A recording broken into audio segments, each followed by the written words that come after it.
days, and I hate to say it that way, we used to, when processing an arrest, we would have to bring the arrestee over to a table where we had a pad of ink, and then you probably all saw it in the movies, and you're getting one finger at a time, putting it in the ink, rolling it on the paper. We would do multiple cards like that, fingerprint cards. Those would then be sent to the federal government and the state through the mail, hoping that they never get smudged or anything like that. You take, quote, mug shot of the arrestee, a physical photo, that also gets sent to both entities. The problem with that is that obviously the lag time involved. So we get, John Doe, arrestee, and we're going on the best information we have at the time and sending the fingerprints and the mug shot to the state and the federal government. It could take weeks, sometimes more, before you get information back. So in the worst case scenario, you could have had a wanted fugitive or a missing person or something of that nature that you had right there, and now no longer have. So the live scan, now that we're in the computer age, you're able to take their fingerprints on no longer ink, right? Just like a piece of glass. We roll their fingers on there. We take pictures of them, the quote mug shots, also pictures of tattoos, scars, marks, tattoos, identifying features, and we're able to instantly send that to the state and the federal government within hours, usually about 2 hours at top. Then we get the information back. Yes, we received it, and if there's some sort of discrepancy, your fingerprints are coming back to this wanted person that's not John Doe. It's no longer somebody we had out in the wind. So yeah, come back for court, and we'll never see him again. So really, it's something that has become the standard across the country. And geographically, I just want to add, Tuxedo is seen very much as the gateway to the rest of the world in terms of when we think of where we are, in nearby New York City. So any would-be bad guy, ne'er-do-well that is coming from or going to New York City has to go through the town of Tuxedo on many occasions. So DCJS, Department of Criminal Justice Services, is offering to give us this grant. It benefits the entire region, not just us, because should we have a major incident where someone passes through here and we're able to stop them at the gate here in Tuxedo, we're then able to identify this person rather quickly, rather than lose out. So it really puts us back on par where we should be. Right. That kind of explains it to everybody. Yeah, Yes, thank you. thank you very much. Gateway to the Yes. region is a good slogan, but I guess you really think about it, it's more than that. So the grant, we've already been awarded the grant? 2 grants, right? Marcia, So, Yes. is that right? Yes. Okay.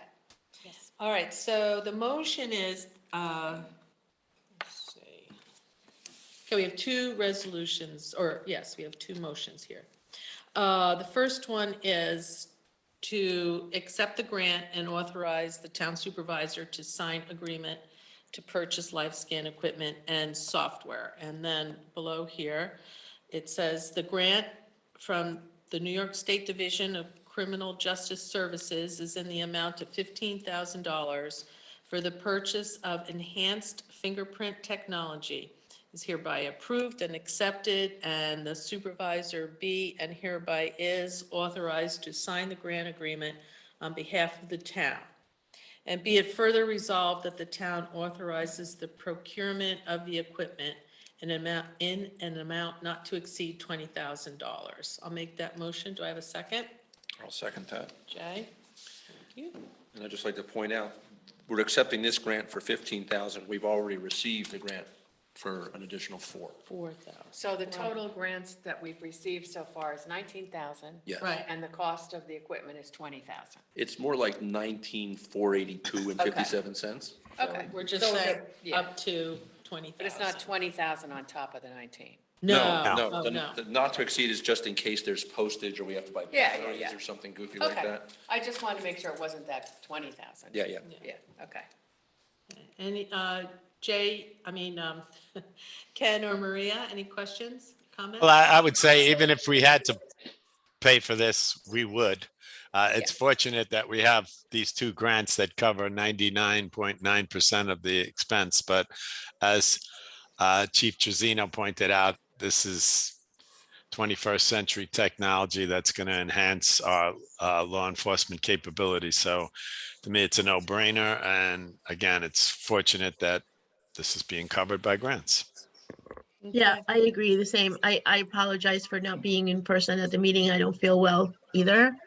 But yeah, I think that's a great idea. And it's great that we got the grants and it's great that we're getting this equipment. I think it's going to keep the town safe and, help others, grab the bad guys.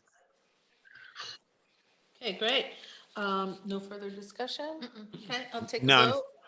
All in favor? Aye. Aye. Aye. Any So now- opposed? Any No. opposed? No. I was Uh, muted. Okay. There's a related resolution here.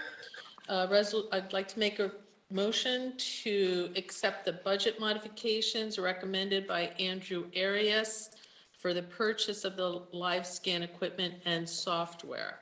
So because this wasn't in the budget, we just simply have to increase the budget line B3120.2 by 19,000. Increase the budget line B2706, which is a local government grant, for 4,000, and increase line item B4320 by 15,000 for the federal grant. Okay, I'll make that motion. Do I have a second? I'll second that one also. Okay, good. All right. Any questions or comments on the board? I just have one for everyone playing at home. The reason that we're increasing everything is that some of these are revenue lines and some of them are appropriation lines. So we're increasing the money that we're getting and we're increasing the money we're spending. Right. Okay, I'll take a vote. All in favor? Aye. Aye. Aye. Opposed? None. Okay. And I would also like to thank Lieutenant Norton and whoever was working with him for doing the legwork to get these grants. Yes. Grants, it's great. grants don't just fall off trees. Yes, No, they do not. Lieutenant Norton was instrumental in doing this. excellent.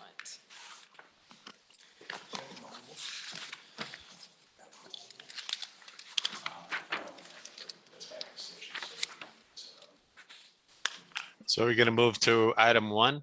Yes, and Yes, of course, Chief, you're welcome to stay as long as you like, but if you've got important chief things to do, you are also welcome to not Any stay. questions for the police department? Anybody? What? Wait, one from the audience. Jerry has a question. Sir. Wait, you have to get a mic. I know.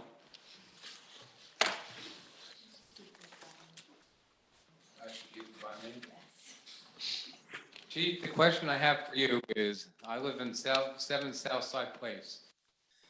There used to be a speed radar sign there that got taken out. And it seems that everybody, the minimum speed limit there is 60 miles an hour. I don't know what you can do. I know a long time ago, the town of Tuxedo was famous for being on the Tonight Show as far as a radar trap. And I look at it like the school is right there. And if we don't start slowing these people down, somebody's gonna die. Absolutely. So, just so you know, I've already had a discussion with all of our officers about this topic. We have increased patrols. We have them out there specifically to slow these people down.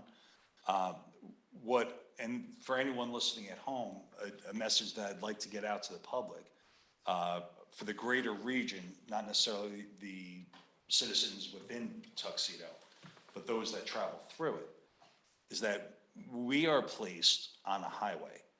Our main street is a highway. And so if they think it's inconvenient to slow down for a half a mile, well, imagine if somebody was doing 65 miles an hour down your main street, right? So, you know, all the joking aside about us being a speed trap and all that, maybe some consideration should be given to that. We've had discussions about the effectiveness of that speed sign and how we might proceed. I think it was useful in reminding everybody, hey, time to slow down. You know, whether or not we'll replace it is kind of up in the air right now, but we still have the other one. The guys have been out there. When appropriate, they will issue tickets. But they're at least out there making sure that everyone knows that you're not flying under the radar, no pun intended, that the radar is working quite well and we'll be there. Okay. Okay, thank you. If I might add, was I able to answer your question, sir? You answered it. I would just like to see more law enforcement there.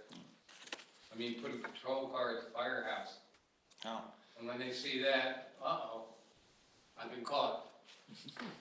understood. We can't station somebody there because we have other calls and, you know, we have car accidents and people calling 911 and, you know, all the other things. You know, it's been No, tough. but you have an unmarked car that you can put a radar,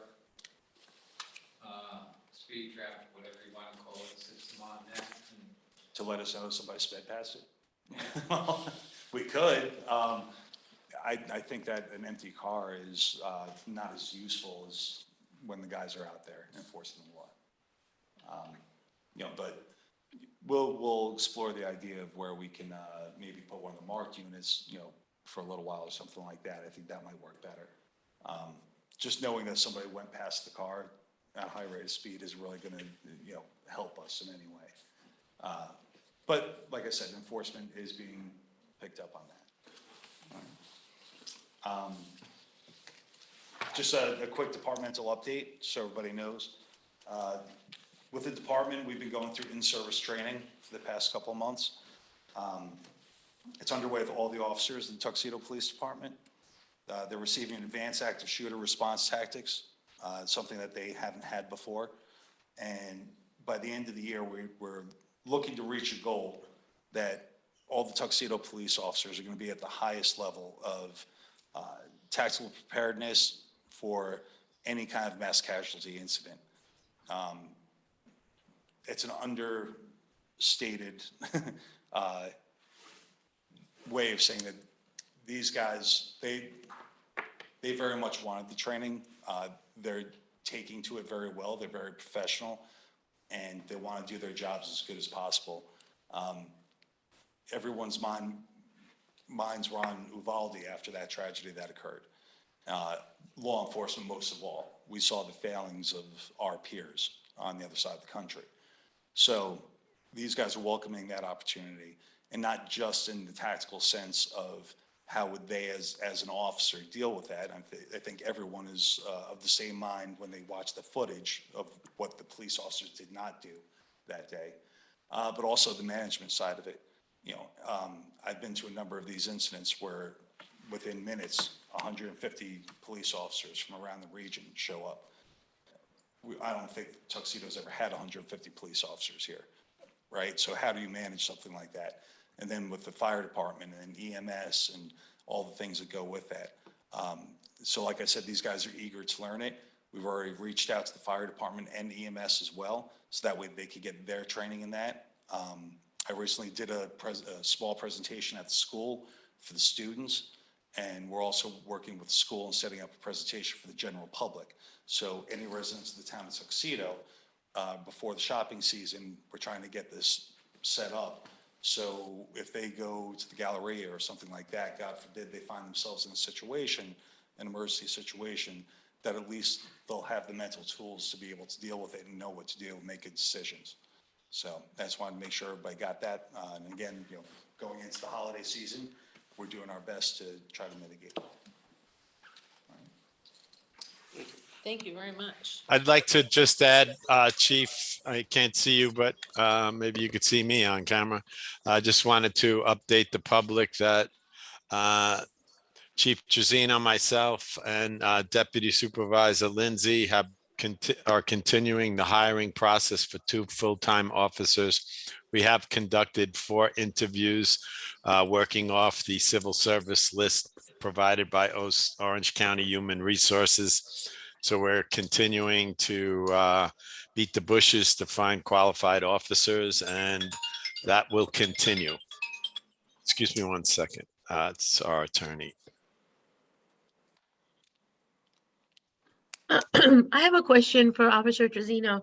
I am a teacher besides being a town council person, and we just had the Stop the Bleed training in our last at our last staff development day in Suffern. And I was wondering if you ever offer that kind of training for for folks. I mean, I found it really helpful, even though, I don't want to have to face that ever as a teacher. Is there a way of offering it to folks in town? Because you never know where you find yourself. And I thought it was helpful to know, just how to take care of someone who's bleeding until the police gets there or EMS. Absolutely. So, Ms. May, thank you for bringing that up.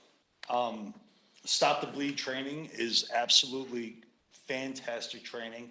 That is kind of a national standard that first responders are trying to obtain, again, nationwide. So not that long ago, CPR was something that only few people knew. And as a society, everyone, if they don't know how to perform CPR, pretty much everyone is aware of its existence. So at this point, if someone were to call 911, a 911 dispatcher would be able to walk you through performing CPR. So we're at that level of knowledge as a culture. Stop the Bleed training is applicable not only to gunshot wounds or something like that, but compound fractures and heavy bleeds, things of that nature. So being able to stop that person literally from bleeding to death. So that's what Mrs. May is bringing up.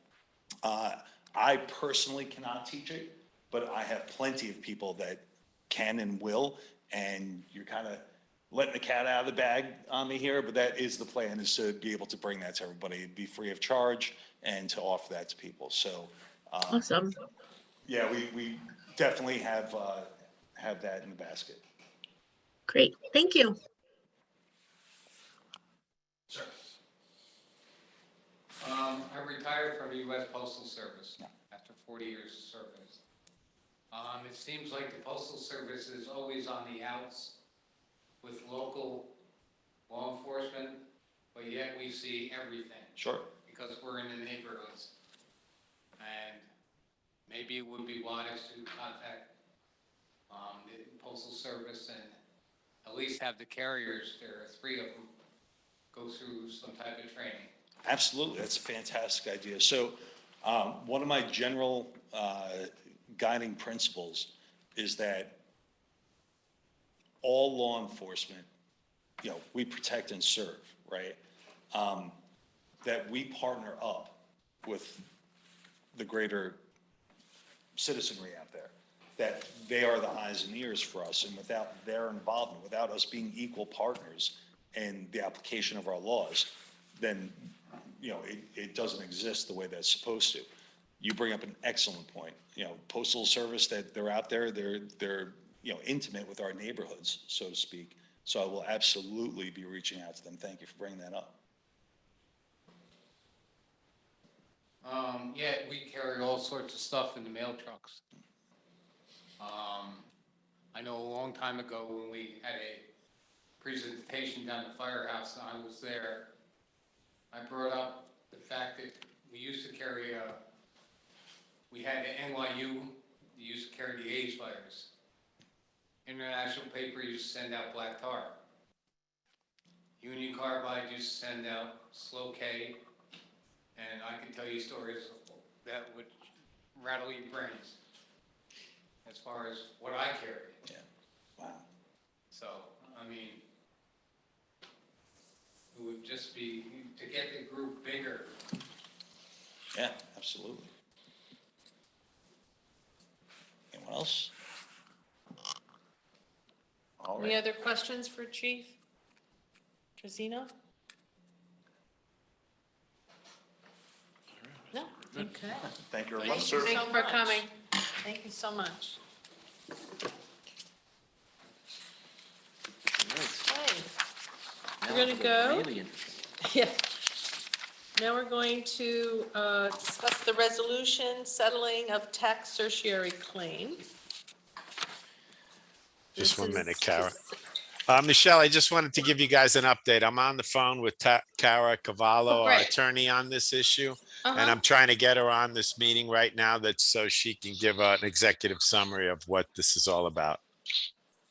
Okay, I do have her email in front of me now that I found with I'm some- talking to her right now. Okay, So, All right. so then Just give me, maybe, just give me 1 minute out. She'll be Sure. joining the meeting. Just 1 second. okay, we good. can, what's the other one? We could go on to, We can do the Budget budget mods. mods while she's getting set up. Yeah.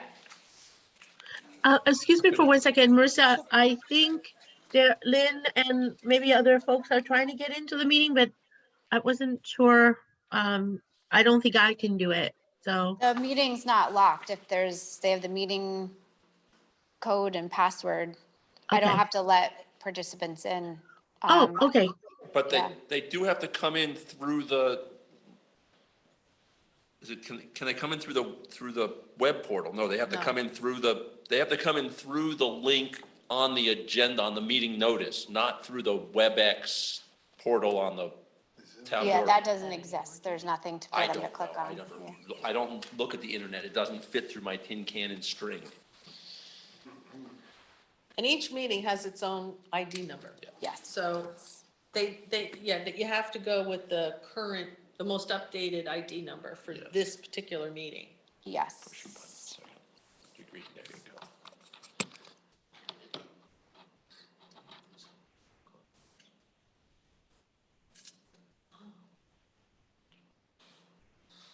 We can ask. I'll do it. Okay, while Kara's getting set up, we're gonna look at the modifications, the budget modifications. These modifications are just to move the money around. It's a net zero effect on the budget. It's just to move money so that from revenues that weren't used to cover expenses. When we set up the So- budget at the beginning of the year, we make our best guess, right? Right. So now that we know what we actually spent more on than we thought we were going to, and less on than we thought we were going to, we move it around so that at the end of the year, the budget's right. So the increases and the decreases Balance. balance out. Yeah. Okay. Where's the so- pig? I'm sorry? It's the game of where's the pig? Okay, so in Can you say that in a public meeting? the general fund, we're increasing revenues by $716,100, and decreasing this by the same amount. Then we have expenditures in the B fund, 37,300. And then in the DA fund, 138,200. And then in the DB fund, 46,000. Okay. So I'd like to make a motion that the town board of Tuxedo hereby approves the budget modifications contained in the memo dated October 31, 2022 from Arias Cooper. Do I have a second? I'll second. Thanks, Deirdre. Any other questions or comments, board?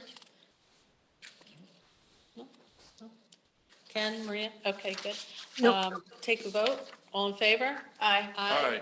Any opposed? No?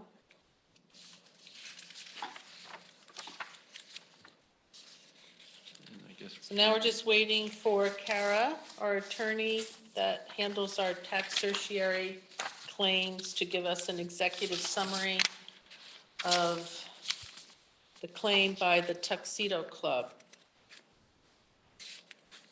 Executive summary as a figure of speech, we're not going Well, for executive true. session, right? Correct. Yeah, just to give us a summary Okay. of the impact of settling this claim. Bless you. Sorry. And as far as I can tell, while she's doing that.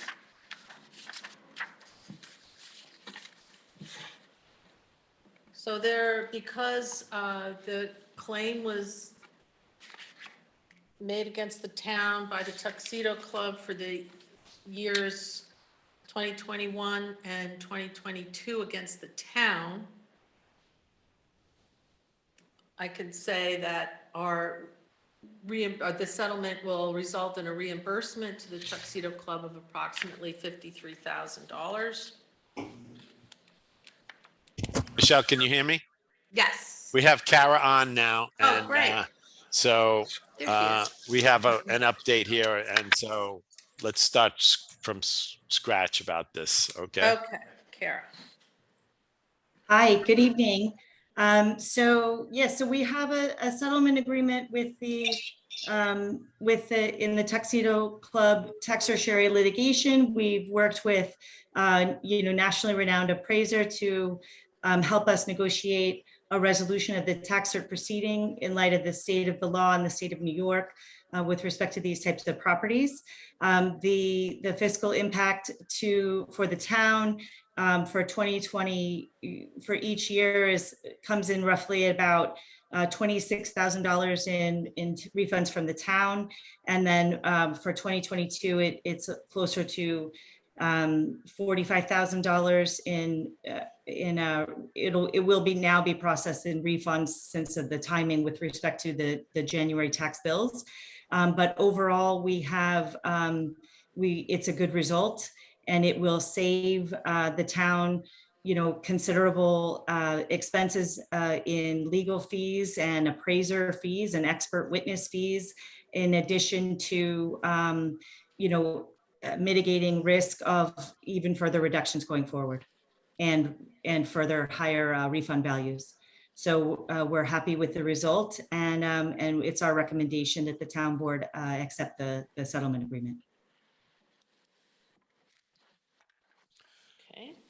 Well, thank you, Kara, for the short notice of jumping on here with us. Literally sent her a text at 6:30. And actually, obviously the town board's been working with Jacobowitz and Gubitz, the firm that Kara works with, and obviously is the firm that we're represented by for all our town issues. And Howard Product confirms that this is a good settlement for us. And, the precedent has been set in other cases. And as Kara pointed out, settling now avoids any further litigation and allows us to move forward and factor this into future budgets. And it should be the reset button for quite a while. I think that's what we're hoping for. Okay, so I'd like to make a motion, whereas the Tuxedo Club Incorporated has commenced a tax certiorari proceeding against the town of Tuxedo in the Supreme Court of the State of New York, County of Orange, for the following years, 2020, 2021, and 2022. Whereas it appears from the recommendations of the town assessor and Kara J. Kavala, Esquire of Jacobowitz and Gubitz, LLP, counsel for the town of Tuxedo in the aforesaid proceedings, upon a thorough investigation of the claims that further proceedings and litigation by the town would involve considerable expense with the attendant uncertainty of the outcome, and that the settlement of the above matter as more fully set forth below is reasonable and in the best interest of the town. Whereas the Tuxedo Club is willing to settle these proceedings without interest, costs, or disbursements, then Kara, we decided that maybe we didn't have to read through every single settlement? I don't think that's necessary to read through each of the reductions in assessed value. Okay, great. Now be it therefore resolved that the proposed settlement is set forth and described is above is hereby accepted pursuant to section 68 of the town law, and it is further resolved that Jim Davies, assessor of the town of Tuxedo, and Kara J. Cavallo Esquire, on behalf of Jacobowitz and Gubitz LLP, be and they hereby are designated as the officers of the town who shall apply for such approval pursuant to the aforesaid section and law. And be it further on a motion by myself and seconded by. I'll second that. Oh, Okay. That we will take a vote. All in favor? Aye. Aye. Aye. Maria? Aye. Okay. Aye. 5 ayes, 0 nays. And I would point out that all the parts we didn't read will be incorporated in the record and in the minutes. So if people want to parse through it for lottery numbers or something, it'll be there. So while we have Kara on this meeting, Kara, what are any further next steps regarding this settlement? So the settlement agreement does freeze the assessed values for the next 3 years, and the Tuxedo Club will not be able to grieve, further their taxes. So it does, hold things steady at the assessed values that the settlement values. What happens next mechanically is I'll sign and we file it with the court, and then the petitioner serves it on the taxing jurisdictions with notice of entry, and the refunds are processed within 60 days of that timeframe. So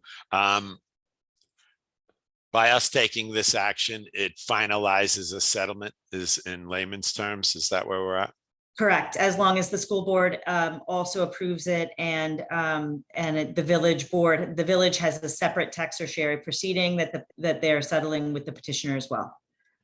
So that is contingent on all three parties settling on This, this. this particular settlement agreement is contingent upon the school board, the town board, and the petitioners. The village's tax proceedings are separate, but they are also agreeing to the same assessed values. And so I guess we'll get a final determination. Any idea when that might happen? Once we file it with the court, it, could be within 30 days or so that the court will enter the settlement agreement. And then, like I said, the petitioner at that time serves it with notice of entry on all the taxing jurisdictions, and the refunds are processed from there. So Thank you. by early next year, that directs the assessor to change the assessment rule to reduce the assessed values on the rolls, and everything should be finalized by then. So I guess there's an expected turnaround in us making those refunds. Is there typically a 30-day period to make the refund? It's usually a 60-day period from the date. So I would estimate maybe 90 days from today's date for everything to be completely finalized. So one reason why I was pondering that for a second is, the town board we will be doing some budget review, anticipating that this was an outstanding issue after we put forward our final budget for 2023, not knowing how this was going to play out. So we have a special agenda on December 12th that will make sure that we factor this settlement in. That's close to $95,000, and we'll just have to work that into the 2023 budget, because obviously we need to pay that out within 60 days after receiving the notice from the court. Right. That will be the timeframe. Correct. Okay, so I put that down, and I don't have any further questions. Does anyone else from the board have any further questions for Ms. Cavallo? No, I don't. I'd like to thank you again, Kara, for jumping in on this at a last minute notice and for your excellent work in helping us to resolve this issue. So thanks again. Of course, thank you. Thank you to the board. Okay, good night now. Good night. Thank you. Thank you.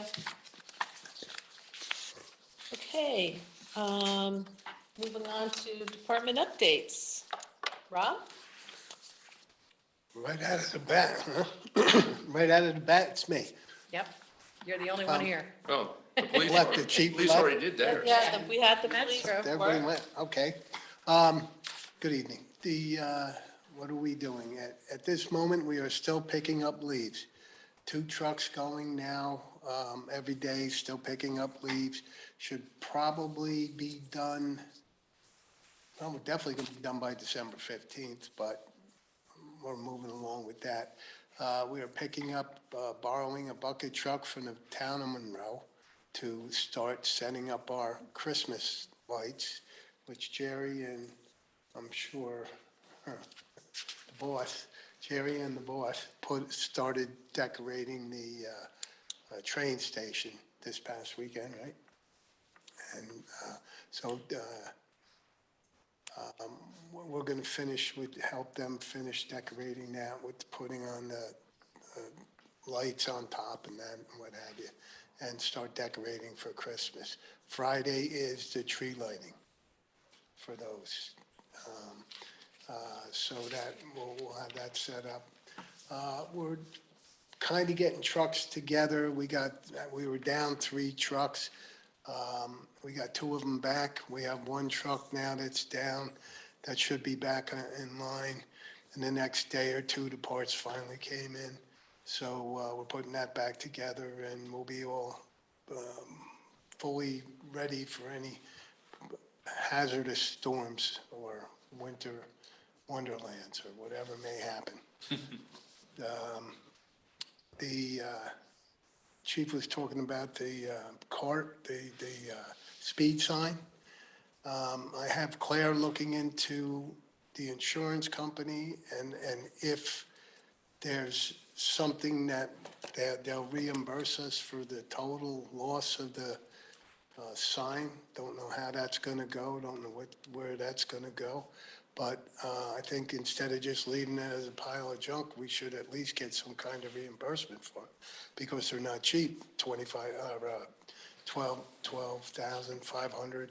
They were almost $13,000. So if we can collect some insurance money on it, I think it behooves us to get another one to replace that one. But they will be coming off the road soon for the season, winter season. We don't need 2 of them plowed up. That's right, you always take them out around this time, right? Yeah. Very shortly, we'll be taking them off the road. We're taking the last one off the road. And then that's what we have going on of importance at the moment. Thank you. That I Thank can you for think of. getting all the lighting ready and thank you for decorating the train station. Chamber, right? It's the chamber. Okay, supervisor update, Ken? Well, as I said earlier, I'm unmuted, yes. As I said earlier, we're continuing with the recruitment of police officers. We had a New York Power Authority training at Town Hall on the 17th, just helping Town Hall employees understand the actions that Michelle Lindsay is leading with the community choice aggregation and other energy and environmental actions that we're trying to take around those areas. Obviously, the town board has been pushing really hard to get the Tuxedo Farms project approved, which happened on the special meeting on the 22nd. So again, congratulations to everybody on the town board for putting in unbelievable amounts of time to move that project forward and do our due diligence, negotiating back and forth. And I think we collectively really came up with something that's extremely beneficial to the town. So kudos to my colleagues. And I expect to have a full update on the activation of the wastewater treatment plant at our next meeting. And I'm in contact with Greg Goucher of Related almost on a daily basis, and he assures me that will be completed in 2022. So that's my update, and major accomplishments by the town board. So kudos to all of you. Thank you. Yeah, it feels great to have that done. Yeah. Marissa, I'm sorry, I skipped over you. That's okay. Do you want to do yours and then? Sure, okay. So, going along with all the agreements with Related, we had the Tuxedo Local Development Corporation meeting today. That is the LDC that, we call it the Hamlet Revitalization Grant Fund. And what we did today was just finalize the application, the policy guidelines for businesses. You can be a tenant as well as a building owner within the Hamlet Business District. The town of Tuxedo is also eligible to apply for a grant, and so are nonprofits. So we will be setting up a meeting with all of the eligible applicants in mid-January to just let them know the process of the grant application, how that's all, what needs to be submitted and what eligible projects will be considered. So I was just thinking that it's a good time for Deirdre and I to present to the town board and the town the work that Burgess Associates has done on a study of the Hamlet Business District. In January. Yeah, in January. Well, Yeah. this meeting will be mid-January, and, it kind of just goes along with the grant. Correct, yeah, which Money is and- nice to put it all together. Yeah. As opposed to having it segmented all over the place. Right, Yeah. right. So we'll do that. Yeah. We'll call a meeting, and if we want the town board to have a preview, we can certainly do that. So that's my. Just to add that detail, Michelle, that we agreed to January 17th, a Tuesday, to have Okay. this is an LDC meeting. It's not the town board meeting, and it's really just an informational meeting. We will be posting the application and guidelines as soon as possible. We just worked with our attorneys today, as Michelle pointed out. We'll have that up on our website under the Tuxedo LDC. I'm sure Marissa will give it a prominent place on the homepage. And so on Tuesday, the 17th at 7 p.m., January 17th, 7 p.m., the attorney, our board members will be presenting the opportunities and answer questions and really try to encourage property owners, commercial property owners and businesses in the Hamlet district to apply for these grants. And as you pointed out, we also have this Burgess study that's really trying to pull all of this together. So we have a coordinated vision for Hamlet revitalization. I'm very excited. So thank you. And that's 1.1 million approximately in grant funds that are available. There's still some left over, right? From the A little first, bit, yeah. first that's- tranche. Yes, a little bit, but there's a lot of insurance and all kinds of expenses. Okay, all right. So So we'll have Burgess do a presentation at that meeting. That would make No, sense. actually not on the 17th. That would have to be something different because the LDC is not exactly the town board. So I think we need to keep those two things separate. Yes, Should we plan that before we have this information Yeah. meeting? Yes, Or we should. after? I would say that we should try to do it perhaps. Well, we the- still the- having the- them work on some things, we want to make sure they're up to speed. Yeah, done. right, but I think Yeah. if we can maybe have the Burgess presentation at the town board meeting Oh. immediately prior to the Okay. 17th. That would be the 9th. Yeah, that's our reorg, but are you planning to do the reorg at that meeting? The Yeah, but we reorganization? should have, hopefully we'll work out most of the reorg stuff on the 12th. And Yeah, that's the goal. Okay, and then that will give people a chance to, To digest it, yeah. and adjust it. Or make any adjustments that we think are Right. be worth adjusting. okay. So that would be the 9th. The 9th of January. Okay. So, all right. Because part of our agreement is that they come and do a formal presentation. Right. With visuals of what they're proposing, But, so that everybody can really see what it is.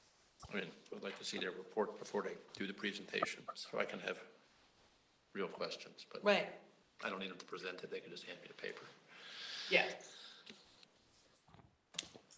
Anything else, Ken? No, thank you very much. Okay. Jay? Well, I was a complete slug since the last meeting and spent most of my time eating turkey and drinking beer, so I have nothing to report. Yeah. Maria?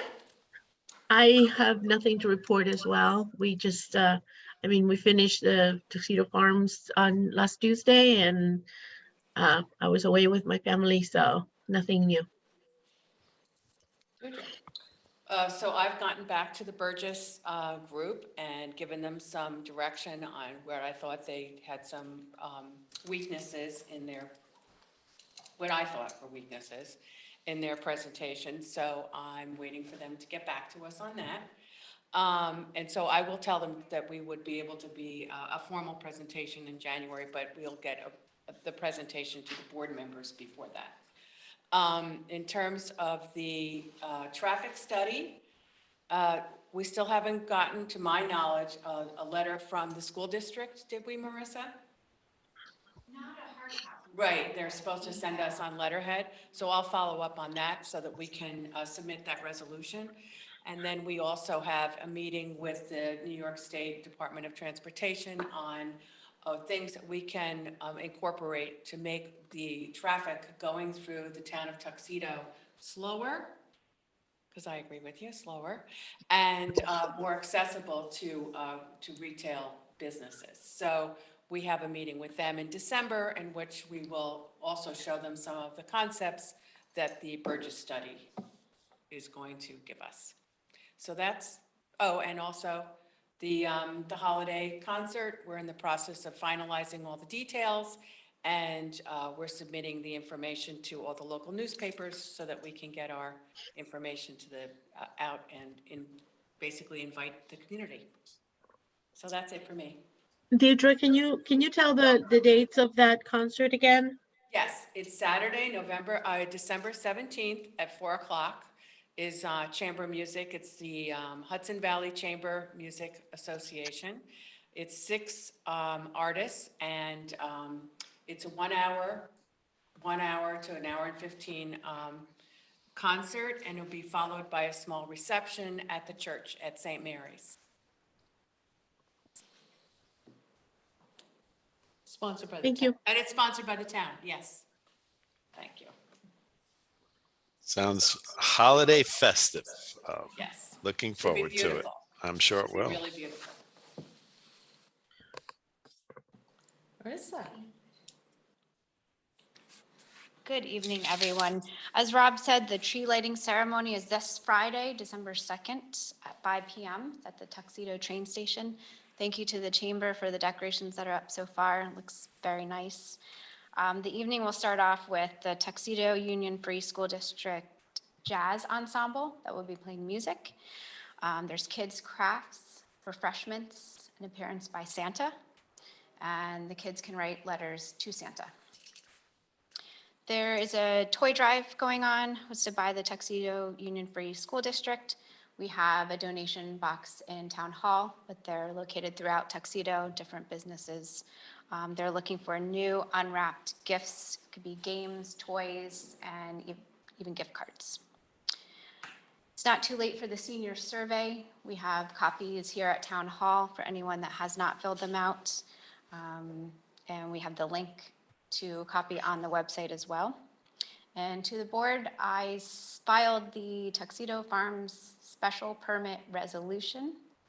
It's officially filed, congratulations. It also needed to be forwarded to the county planning and our planning board, which was done today. So, Wow. yes. Yay. How about a round of applause for that action? Their turn, they get to have it. Yeah. So, and the hard copy was given to Planning Board Chair John Banyo, and there was a copy filed with the building department. So everyone has it. Good. And that's it for me tonight. Excellent. I also noticed on Friday that the library is hosting a family movie night after the tree lighting. Oh, nice. Should put that on our calendar too. Okay, minutes.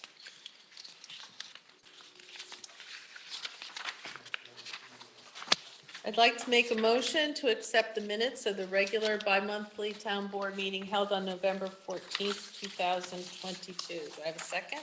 Oh, go ahead. Deirdre All right. second. Okay. Any questions, comments from the board? Ken, Maria? No, I'm going to I'm good. abstain. I was not at that meeting. Oh, right, okay. All right, I'd like to take a vote. All in favor? Aye. Aye. Ken abstained. All right.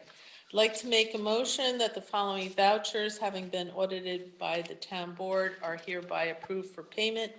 Claim numbers 201-292-0830 through 201-292-0883. Voucher 201-292-0845 has been deleted. Do I have a second? I'll I'll second second. that. Okay, Maria? No, Maria, please go ahead. Okay, Maria. Any comments by the board? No. Okay. No. No, good.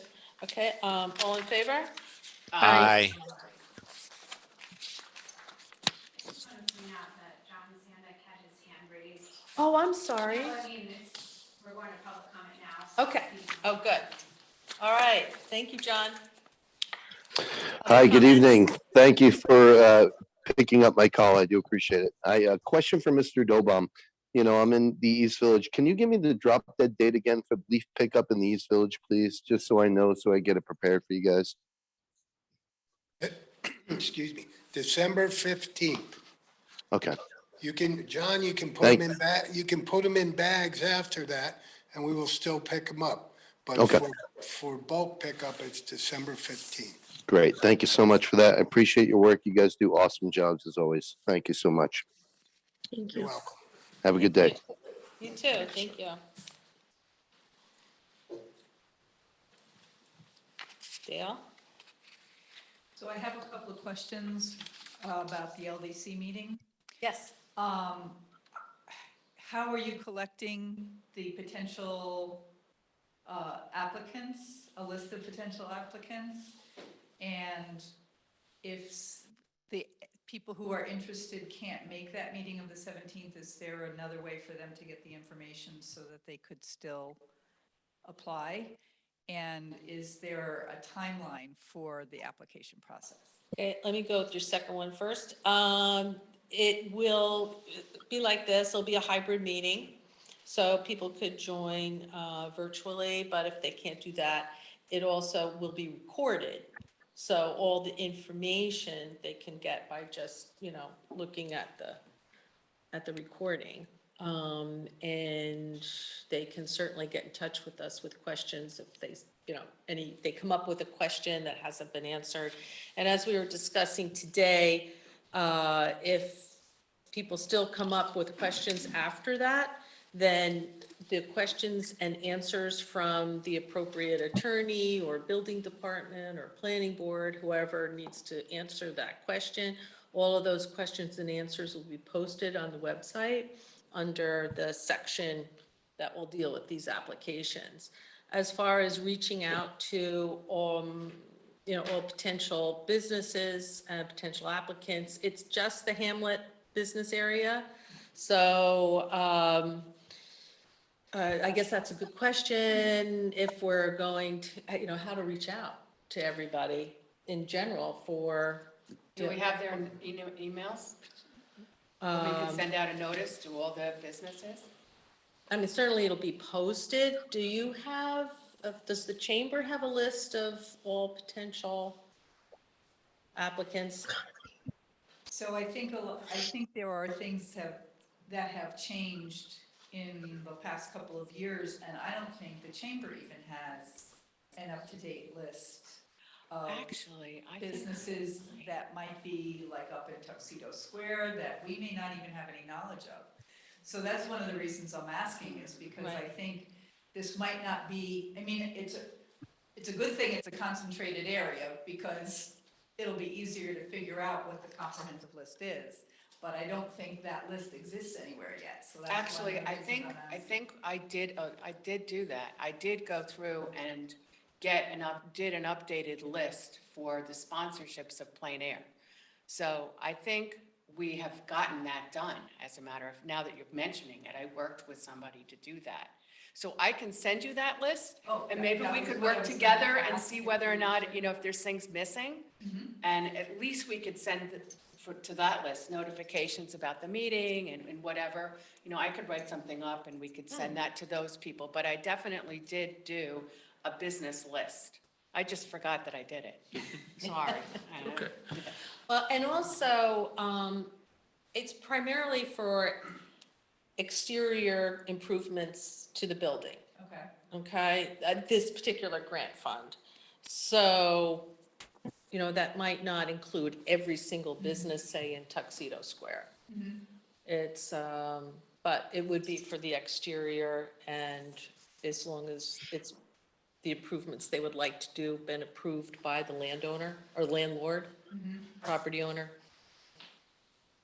So, and then did you have a comment on that? No, Okay. but come back to me when you're done with this. Okay, and then the timeline, we decided that we're not gonna have a deadline as to when applications come in, but we'll have a date when we will start accepting applications.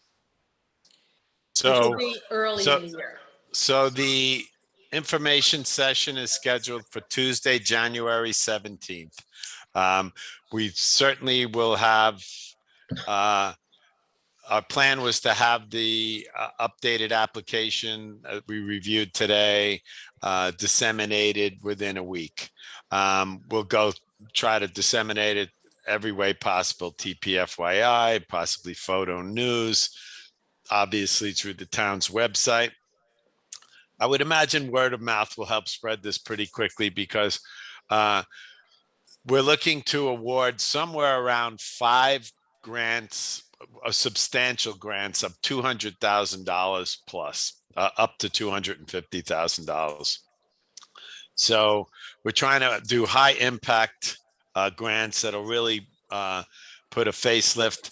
Some of the things that are considered in somebody's application is how many jobs a business generates, how many people are employed, those kind of things. So again, the application guidelines should be out within a week. And again, highly look forward to the January 17th date to get feedback from people, answer questions. But one thing we want to make clear, even after people see the application, is we're going to have a team of people, our attorneys, consultant, to be able to help facilitate people if they have questions and make this as easy as possible for business owners to understand what the grant does fund and how they could take advantage of this. So then we'll close it off. Well, not close it off. We'll start the process around March 15th. And again, as Michelle said, there won't be any closing date, but the board will be reviewing applications starting in mid-March, and which could mean applications being approved. So although it's not necessarily a first come, first served basis, but the board will be reviewing grants starting on the 15th. And so it behooves people to attend the information session, and then if they have a viable grant project, to submit it as early as possible after March 15th. So what kind of approvals will be necessary, like planning board or, Yeah, all of that, architectural review board. so, Well, the first approval comes from the Yeah, LDC yeah, board. exactly. First that, and then the grant is conditional upon approval by the planning board and architectural review board, which is same board. But to be clear, the LDC is the board that approves these grants. right. I'm just trying to, I see a possible barrier of what kind of investment a business would have to make, whether it's a property owner or another, or a tenant, to get the, architectural drawings or whatever they're gonna need. So it, I don't want people to be put off by that, but we need to figure out how that works. So that you don't have people not applying because they don't want to invest several $1,000s and not get approved for it. Well, absolutely. That's why we're encouraging people to come on the 17th. And, these are not small grants. These are substantial grants. And just by the dollar, these are matching grants also, by the way. So if somebody's applying for $200,000, they're investing $200,000 as well. So these are not small projects, and these shouldn't be things that, these are projects that hopefully these business owners have been contemplating for a while. These aren't off the cuff kind of grants. So, but that's why the information session is so important on the 17th. Yeah, that's what we're looking for around there, but the maximum grant that can be awarded is $250,000 as a matching grant to another $250,000 investment. Well, I think that as many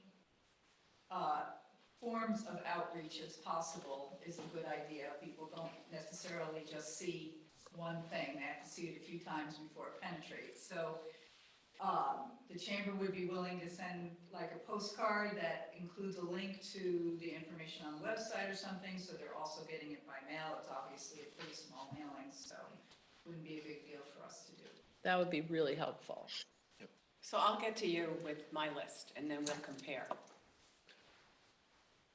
So I have a question, Michelle. Yes.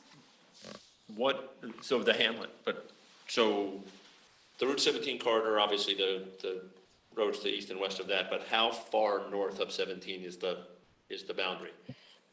Train station, basically. It's to the entrance to East Village. Okay, And, so not Southfields, not any of the businesses up along, not the Tuxedo. No, basically the zoning map for the Hamlet Business District. Which we don't call the Hamlet Business District anymore. What? And we want to make Tuxedo Town Center. Is what it would be Tuxedo on the Town new zoning. Center. That's That's it my, would include Steve's Pizzeria. yes, that's Tuxedo Town Center. That Yes. goes all the way down to the southern border of Right. 17. But it doesn't include the Hamlet Business District, which is Southfields, Oh, right, it's the Tuxedo Town Center. Tuxedo district. Town Center. What we commonly call the Hamlet. Well, just, okay. Just- So Thank it's you for that in- clarification, Jay. That's Well, very that's- important. Basically then- at the entrance to the east, to the village. And Yeah. Okay. and now the next, I'm not trying to surprise anybody, so you can say we don't know, so we only get 2 applications. Are we then going to open it up 17, or is there a statutory requirement? This is in the, Second. The second. Statutory Limitation. requirement, yeah, limitation. okay. So also, nonprofits are also eligible. The town is eligible. So we were pondering that today, if we didn't get what would basically divide into about 5 substantial $250,000 grants that, we'd have to rethink it, would we consider upping that limit, or does the town have projects that would be beneficial to the whole corridor of the town center? So we obviously, March 15th would be a big indicator of where we need to go from there. But again, we decided not to set a closing date, just that the LDC will be considering applications and accepting applications. The tentative date is March 15th.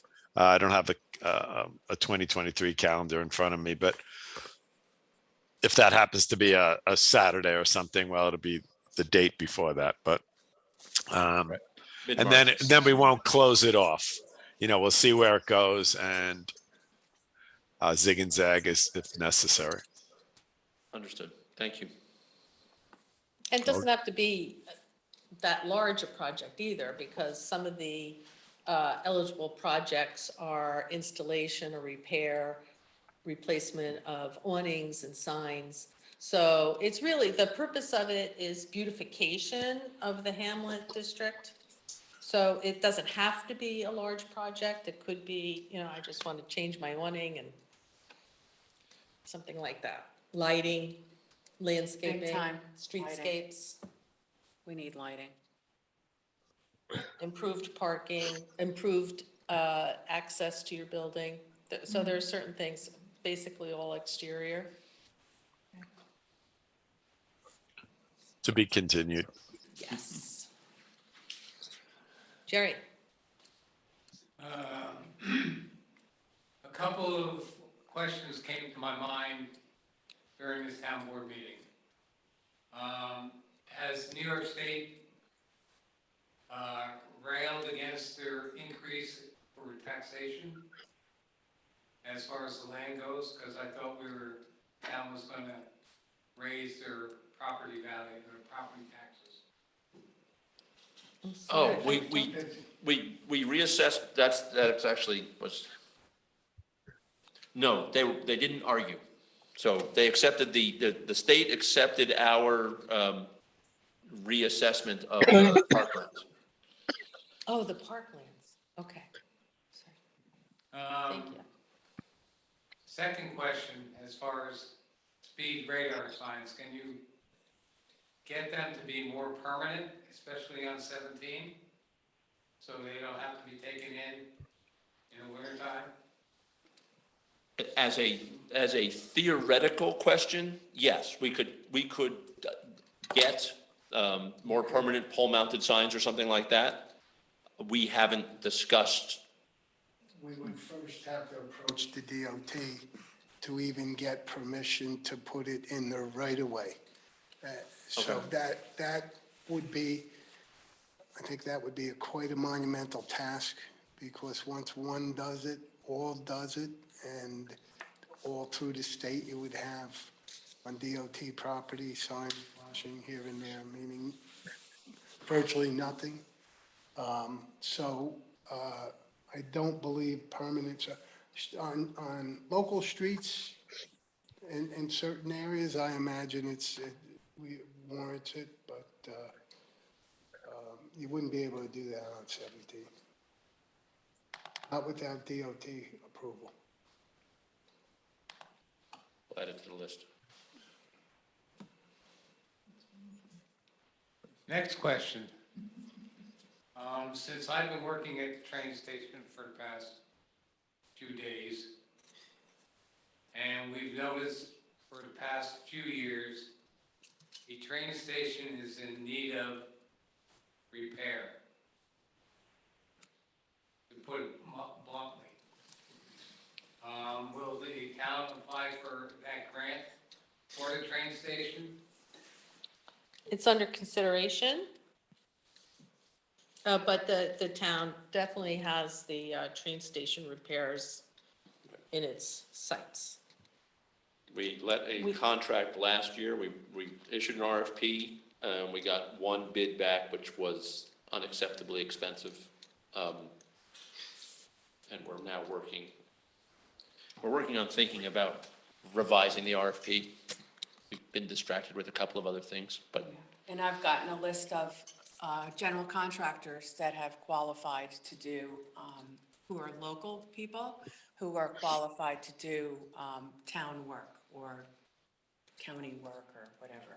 So hopefully we are, put the RFP together again and reach out to some of these local people who are qualified and see where their quotes come in. But thank you for reminding us. It's on my No list. problem. It's on my list. Because you'll see it December 2nd, if you care to look. Yeah, Yeah. We had a pretty extensive RFP that was put out, right? Relatively. It needs some We- revision. It needs tweak. it needs It needs some adjustments. revision. The scope was reasonable, the form needed some, anyway. Related to that, I don't know what the possibilities are of trying to get a community group to volunteer to actually clean the train station. The windows are filthy. I brushed off the windowsills on the outside because they were just caked with dirt, which is gonna happen from the road dust and on the backside from the train dust. But that's not something that a contractor is gonna take care of anyway. So I don't know if there's sort of a side project that could be done. I think we asked the people who are cleaning it to give us a deep cleaning once every so often price, right? They did the interior, the kitchen prior to the plein air event. Right. So we had them come in and just, yeah, take care of that. So we can ask about, I didn't ask them about exterior work Okay. and if that is something that they do, but The windows, I noticed the windows need, and there's one that's cracked, there's a Yes, window that's there's one cracked. that's cracked on, the Yeah. inside pane is cracked, and the ladies' room, I mean, it's not like it's gross or anything, but it's just not. Well, yeah, and the walls need to be Yeah, washed, and the exactly. doors need to be, believe me, Yeah, I Well, saw yeah, the it's- same. We are thing. paying somebody to clean those bathrooms, so if there's something wrong with us, let's have a conversation offline. If we want to add tasks to what their normal We might have to add contract is. tasks, I mean, I yes, too got because a little the bit contract is. they- waylaid. Yeah, they clean once a week and it's limited, they clean the toilets, wipe the sink down, mop the floors. It's not wiping walls, Right. it's not Yeah. getting Okay. cobwebs, Baseboards and- baseboards, restocking the toilet paper, things like that. And there was issues again, I think it was open on the weekends. And that's where they ran into some problems. I know the men's room was clogged and, and during the farmer's market, I think it was asked to be open. And so we kind of have some ideas for next year, potentially asking them to have porta potties and let the farmer's market pay for it and, Or let the farmer's market pay, while they're using it, they could Right. or pay for an additional cleaning. Pay for a service to clean them. Yeah. yeah. So we have a couple of Well, that- ideas. to- That's all winter work, so we'll discuss that in the winter. Yep. Okay, all right. Any other public comments from the people joining us from home? There are no hands raised.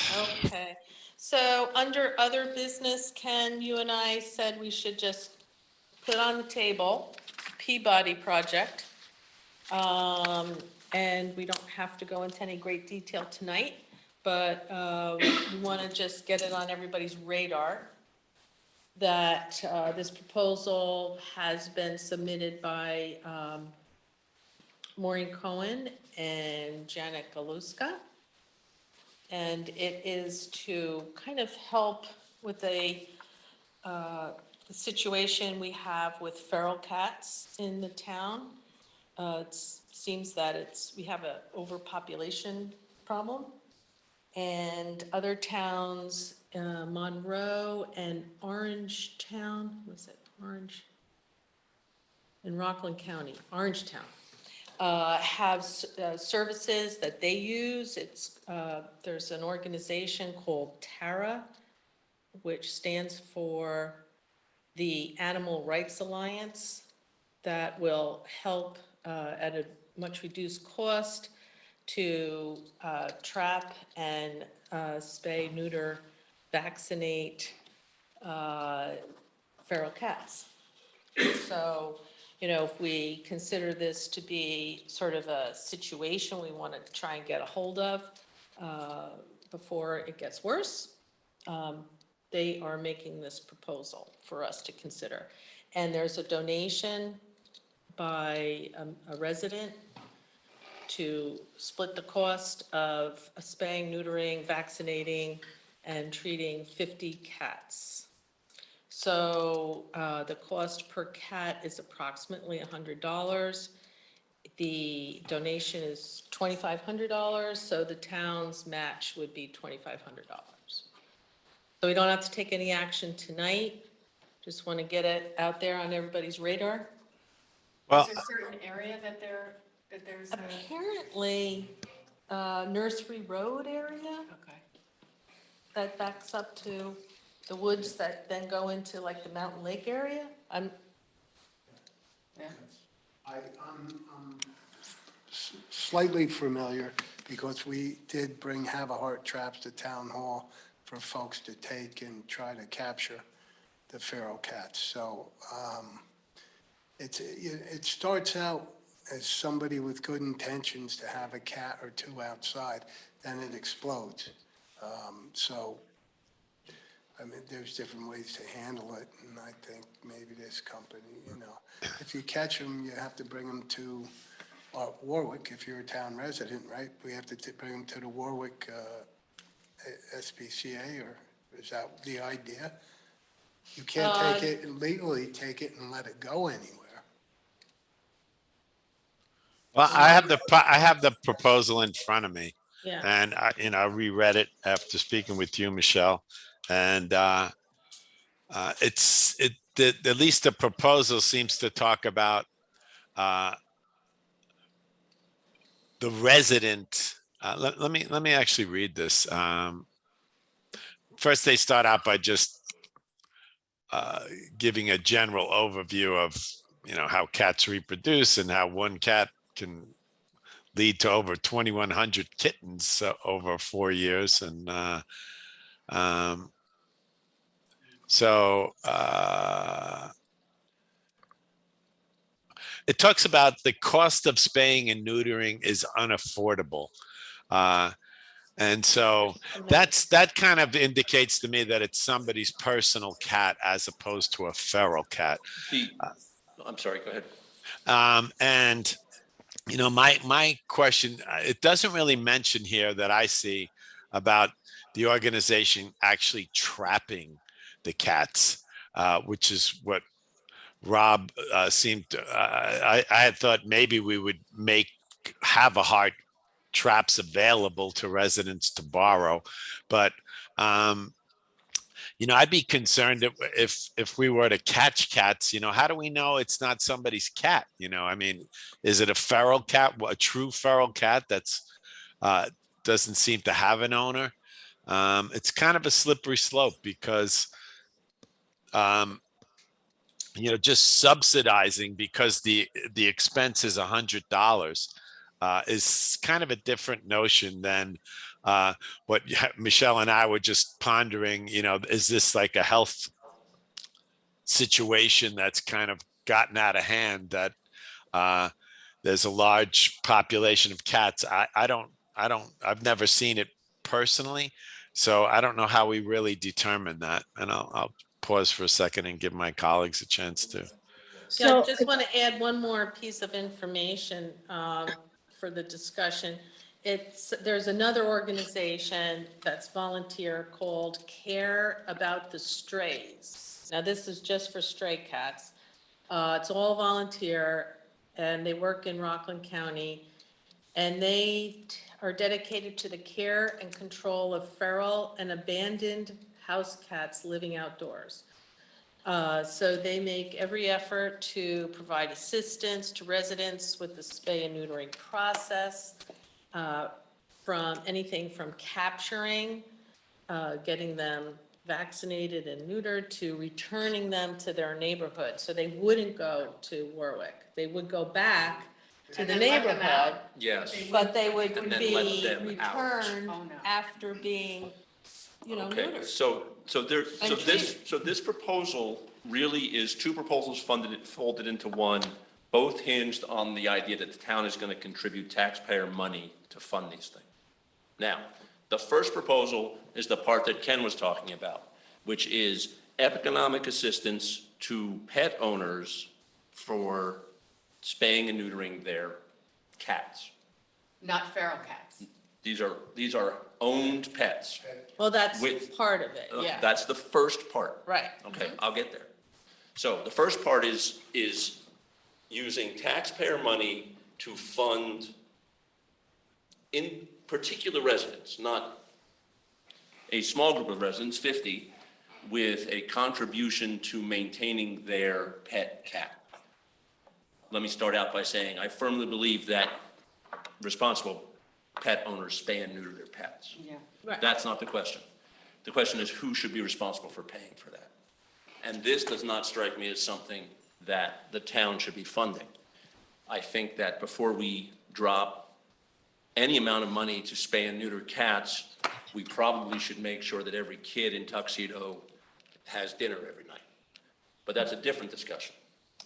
The second part of this proposal is to use town money to fund trap, neuter, release efforts where we catch the feral cats. This is the feral part. Right. Spend money to catch them, spend money to have them spayed and neutered, fed for a couple of days while they recover from their surgery, and then return them to the wild so they can continue to their depredation of natural wildlife. It's all very good to talk about these as community cats, as if there's some sort of group pet that we've all agreed to take care of. But in fact, what feral cats are is an invasive species that decimates the local bird rodent population, is a disease vector for tame cats, for foxes, for any other number of small animals. The only thing that trap, neuter, release people and people who have other methods for taking care of feral cats agree on is that feral cats are bad. Trap, neuter, release is possibly illegal, possibly a violation of the Migratory Bird Species Act, is specifically forbidden by the state of Florida Wildlife and other governmental organizations who deal with wildlife. I find all of this a remarkably bad idea. But Well- it is certainly Now, what's something the that people. alternative? What's the Well, alternative? The alternative going, let's go back to everything you said. Okay, so the first one is subsidizing, private families who have cats. We'll all agree that that probably is not worth the taxpayers' money. Right. Second one is to trap and neuter feral cats. I don't have a problem with trapping and neutering feral cats that if they've become a problem because they do carry disease and also do kill the wildlife, particularly birds. But the releasing part, I don't agree with. So if there were a way in which we could find some type of solution where we trapped and neutered, and I'm not talking about residents running around either with, traps, but if there's an organization that would help to trap and then neuter and find, whatever, shelters, but releasing them back into the community, I wouldn't have any. I will tell you that I I have think the- had feral cats in that I won't talk about the organization that I got them from, as pets. And one of them almost killed my wife and got this close to scratching her jugular vein off. But the one that did survive was so mean, we called it Snake. You are not going to capture, neuter, and then release these cats to families as pets. They No, are feral wild animals. But they do have, I don't know what the alternative is. yeah, but they do have farms. May I, where they may I take- speak? Yes, So- please. Sorry. Okay, so I have some experience with this. I am a cat parent.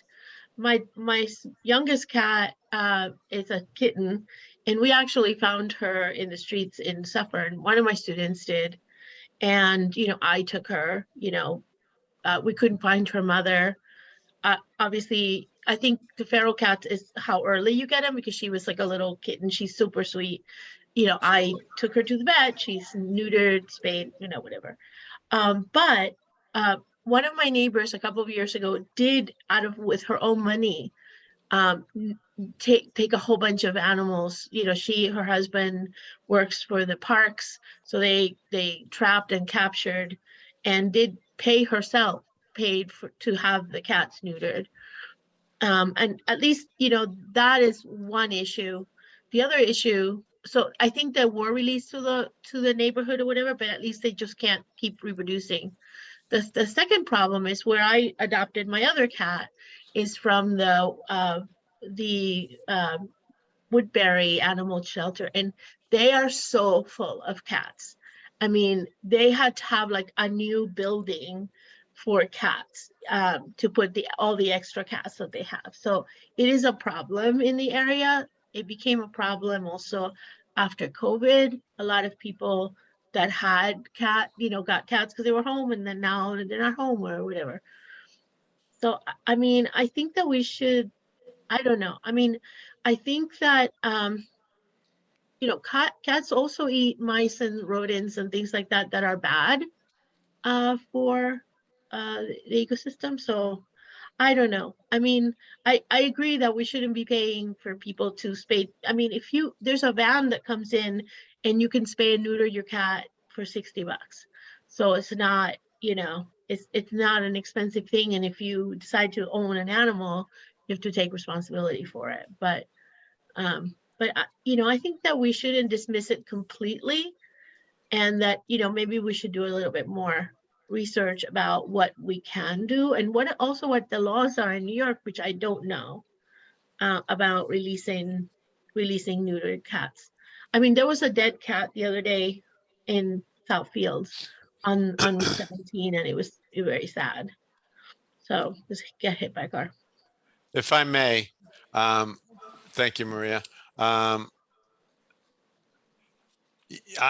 thinking if it truly is a feral cat, as a homeowner and it's on my property, I don't know. I'm just thinking out loud here. To me, it would be akin to a squirrel in my attic, or it's on my property.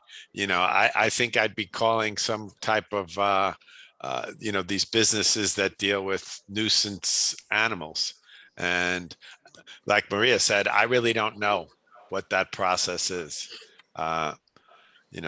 So I agree with Maria that certainly further, I think what Michelle and I were talking about this afternoon is, I think these residents have articulated, I'm sure they're not making this up, there must be a substantial amount of what I'll say are wildcats, because it seems to be, it's not somebody's identified pet.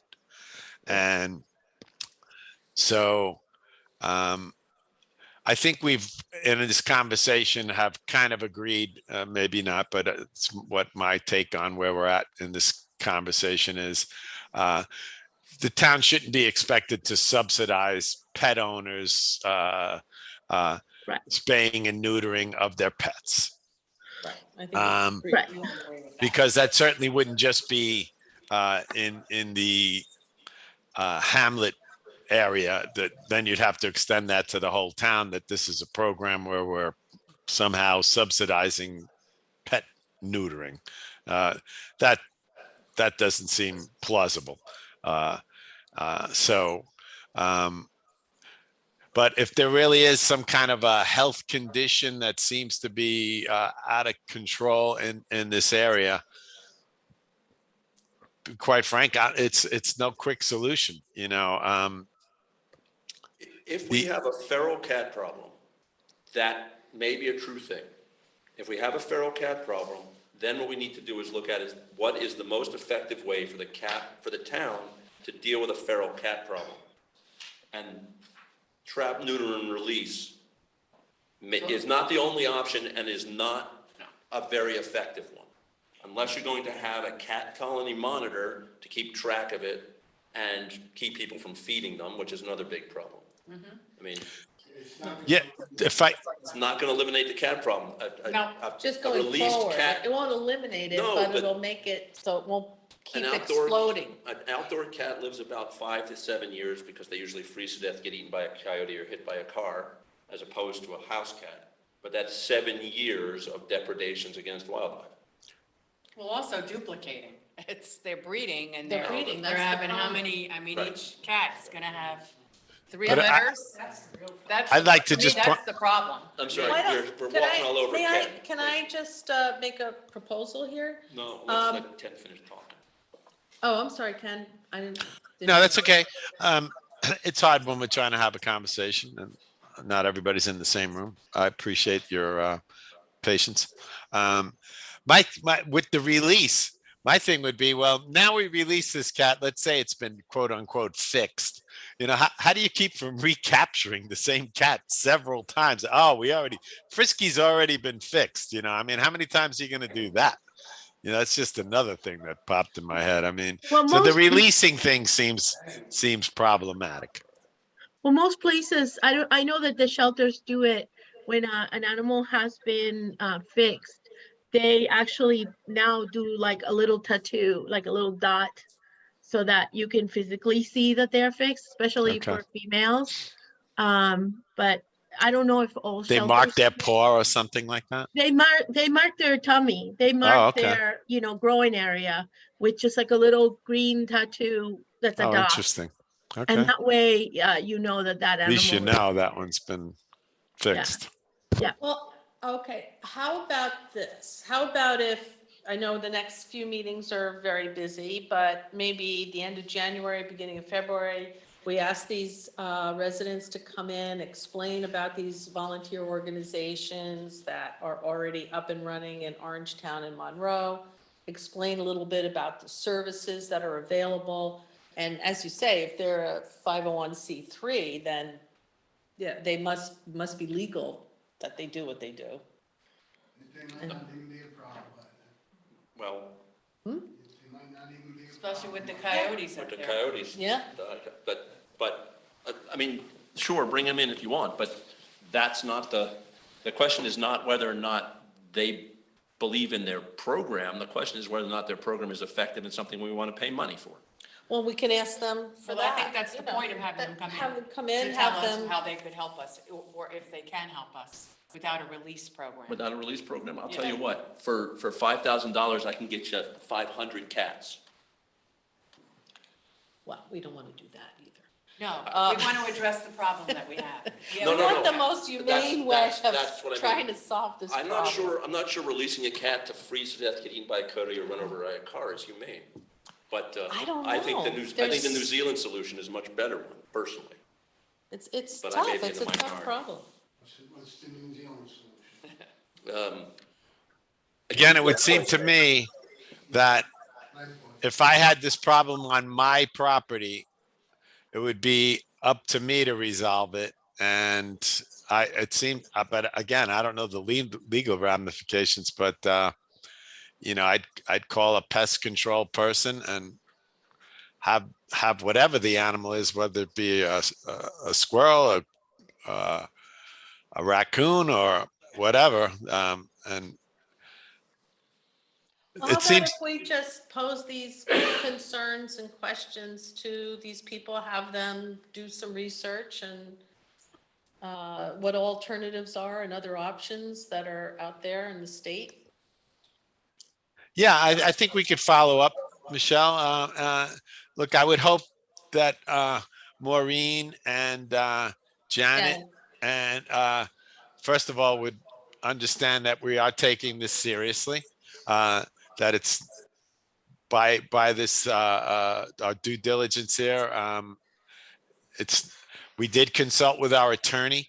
I know from having worked with our animal control officer and having met with the state person that trained our animal control officer that our animal control officers really deal with dogs and not much more beyond that. The cats, to my surprise, were not part of that obligation. And again, there's two organizations that have been mentioned here. The one that seems most appropriate from my reading of this is this, the cats about the strays, because it says they work in areas surrounding Rockland County. Not sure if that includes Tuxedo. And it says specifically here, from what they're quoting, to the care and control of feral and abandoned house cats. And that they would do some spay and neutering. But then it says return the cat to their neighborhood, which again doesn't help the birds that the feral cats attack. And I guess the idea is further down the road, you don't have this continuing overpopulation. I mean, but let's, That you know, doesn't help pose the these birds. questions to them. I know I the didn't know we had a birds. problem, so. these cats kill a lot of birds. There's no two Yeah. ways about that. No, it's true. They kill over 1 billion small game animals a year, feral cats in the Yep. United States. They're a real problem. So To be continued? Yeah. At some point? Yep. Okay, all right. Michelle, maybe you and I could figure out how to communicate with Janet and Maureen and just at least apprise them of this conversation and Okay, and the concerns that were raised here this evening. yes. Jerry? I know with dogs, you're supposed to license them. I don't know about cats.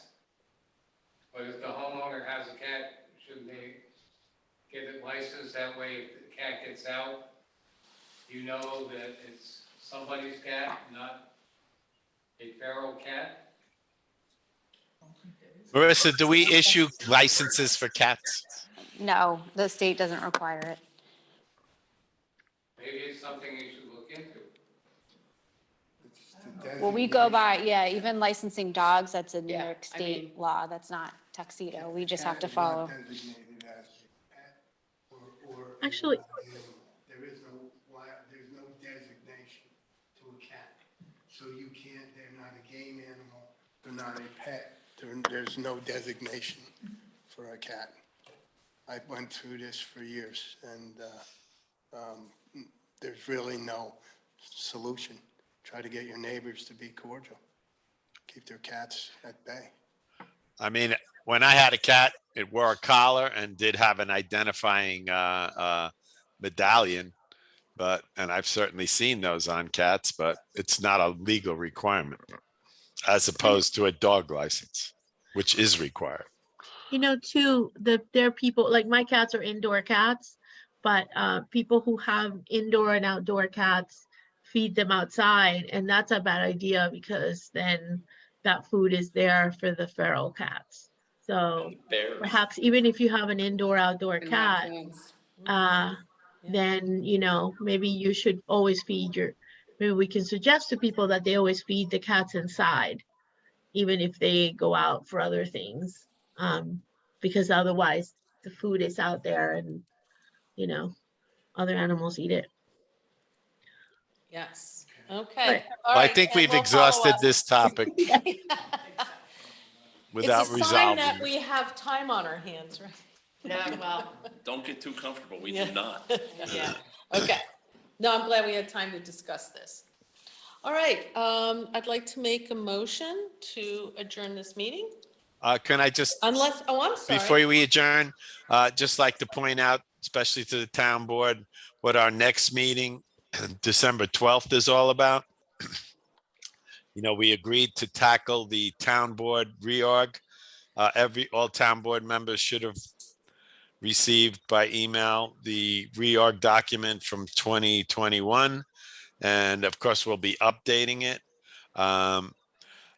Michael Richardson, our consultant, who worked with me in detail last year to update and substantially improve the reorg document. We want to use that reorg document to also add things like pilot programs, anything that would help a succeeding administration keep track of ongoing revenue sources, things like that. when contracts come to a close, those kind of things. So those are some of the things that I thought we could continue to revise the reorg so that it becomes a real memorialization of important things that town boards need to consider. No, remembering when I became a town supervisor, how helpful it is to have a document that really spells out our improved version of the reorg. And I think there's a few things we want to consider adding, but without making it a ridiculously onerous document. So we need to put almost all of our efforts into that 12/12 meeting around the reorg. So hopefully we'll all come to that meeting having really reviewed the previous reorg and be prepared to update it and make any changes. Is that everybody's understanding of what we're doing on the 12th? Yes. Yeah, Yes. but Ken, when did you send that out? I was Yeah, I having some don't email remember. troubles and I'm not sure. I have to go don't search for remember it. getting either. I'll make sure it goes out again. I'll check, make sure it didn't go into a draft somewhere and that it actually got out. So you'll have Thank you. that tomorrow for sure. Yeah, I don't need it before that. Okay. All right, Michelle, please shut me up and let's go with the, Does anybody have anything else to add? No, I just have a list, which I'm going to circulate, of all the items that we discussed over the years, this past year, that still need to be addressed. So I'll send that out. I don't know, I'm sure you probably don't want to do that on the 12th, but I'll send my list out, just so you guys can all have it. We can get it scheduled. Wait. Is I'm not December- sure, Jerry. Is December 12th the only meeting in December? No, there's, because the actual Christmas holiday is December 26th, the last board meeting will be Wednesday, December 28th.